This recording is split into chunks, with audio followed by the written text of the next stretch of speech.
వరసిద్ధి వినాయక స్వామి కాణిపాక క్షేత్రంలో ఈరోజు సంకటహర చతుర్థి పూజలో సామూహికంగా పాల్గొనడం చాలా అదృష్టంగా భావిస్తున్నాను.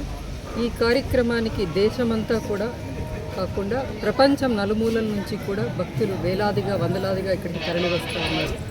ఈ సంకటహర చతుర్థి వ్రతాన్ని సామూహికంగా ఆచరించినప్పుడు ఎస్పెషలీ ఈ కాణిపాక దివ్యక్షేత్రంలో భగవంతుడు స్వయంభూగా వెలిసిన ఈ ప్రాంతంలో చేస్తే ఎవరైతే చదువుకుంటున్నారో అట్లాంటి విద్యార్థులకు మంచి చదువు, వివాహం కాని వాళ్ళకి వివాహాలు, వ్యాపారంలో వృద్ధి, ఇట్లా అష్టైశ్వర్యాలతో వృద్ధి కలుగుతుందని భగవంతుడు స్వయంగా ఆయన వేదాల్లో తెలియజేస్తాడు, పురాణాల్లో కూడా ఉంది. అందులో భాగంగా భక్తాదులకు అందరికీ కూడా ఇటువంటి వ్రత ఫలితాన్ని కల్పించే విధంగా ప్రభుత్వము, ఈ దేవస్థానం యొక్క కార్యనిర్వాహక వర్గము అన్నీ కూడా చాలా అద్భుతమైన ఏర్పాట్లు చేశారు.